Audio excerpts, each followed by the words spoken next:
بسم اللہ الرحمن الرحیم۔ السلام علیکم۔ پیارے دوستو، ایک ملک ایسا تھا جس کا حکمران بنانے کا طریقہ بہت انوکھا تھا۔ وہ ہر سال کے پہلے دن اپنا بادشاہ بدل لیتے تھے۔ سال کے آخری دن جو بھی سب سے پہلے ملک کی حدود میں داخل ہوتا تو اسے نیا بادشاہ منتخب کر لیتے تھے اور موجودہ بادشاہ کو علاقہ غیر یعنی جنگل میں چھوڑ آتے تھے، جہاں کھانے پینے کے لیے کوئی چیز میسر نہ ہوتی تھی۔ کتنے ہی بادشاہ ایسے ہی ایک سال کی بادشاہی کے بعد اس علاقہ غیر میں جا کر مر کھپ گئے۔ اس دفعہ شہر میں داخل ہونے والا نوجوان کسی دور دراز علاقے کا لگ رہا تھا۔ سب لوگوں نے آگے بڑھ کر اسے مبارکباد دی اور اسے بتایا کہ آپ کو اس ملک کا بادشاہ چن لیا گیا ہے۔ وہ حیران بھی ہوا اور بہت خوش بھی ہوا۔ تخت پر بیٹھتے ہی اس نے پوچھا، مجھ سے پہلے جو بادشاہ تھا وہ کہاں گیا؟ تو درباریوں نے اسے اپنے ملک کا قانون بتایا۔ وہ بہت پریشان ہوا، لیکن پھر اس نے اپنی عقل کو استعمال کرتے ہوئے کہا کہ مجھے اس جگہ لے جاؤ جہاں تم بادشاہ کو چھوڑ کر آتے ہو۔ درباری اسے جنگل میں لے گئے۔ بادشاہ نے جگہ کا جائزہ لیا اور واپس آ گیا۔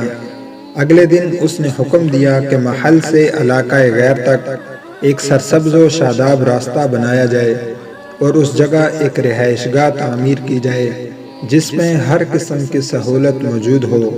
کچھ ہی عرصے میں سڑک اور رہائش گاہ تعمیر ہو گئی۔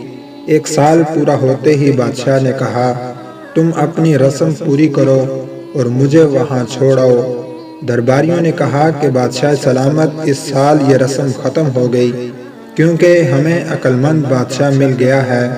وہاں تو ہم ان بے وقوف بادشاہوں کو چھوڑ کر آتے تھے جو ایک سال کی بادشاہی کے مزے میں باقی کی زندگی کو بھول جاتے تھے اور اپنے لیے کوئی انتظام نہیں کرتے تھے، لیکن آپ نے عقل مندی کا مظاہرہ کیا اور آنے والے وقت کے لیے عمدہ بندوبست کیا۔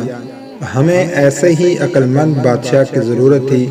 اب آپ آرام سے ساری زندگی ہم پر حکومت کریں۔ پیارے دوستو، اس انوکھے ملک کا نام دنیا ہے۔ وہ نیا بادشاہ میں اور آپ ہیں اور وہ علاقہ غیر ہماری قبر ہے۔ اب آپ خود فیصلہ کریں کہ کچھ دنوں بعد ہمیں بھی یہ دنیا والے ایک ایسی جگہ چھوڑ آئیں گے تو کیا ہم نے عقل مندی کا مظاہرہ کرتے ہوئے وہاں اپنا گھر لیا ہے یا بے وقوف بن کر اسی چند روزہ زندگی کے مزے میں لگے ہوئے ہیں؟ ذرا سوچئے کہ آج ہمارے پاس ابھی بھی کرنے کے لیے بہت کچھ ہے، لیکن ایک وقت ایسا آئے گا کہ پھر پچھتانے کی مہلت بھی نہیں ملے گی۔ اللہ تعالی ہمیں آخرت کی تیاری کرنے کی توفیق عطا فرمائے۔ اس ویڈیو کو دوستوں کے ساتھ شیئر کر کے ایسی اچھی ویڈیوز دیکھنے کے لیے ہمارا چینل سبسکرائب کرتے جائیے گا۔ اپنا بہت سا خیال رکھیں۔ السلام علیکم۔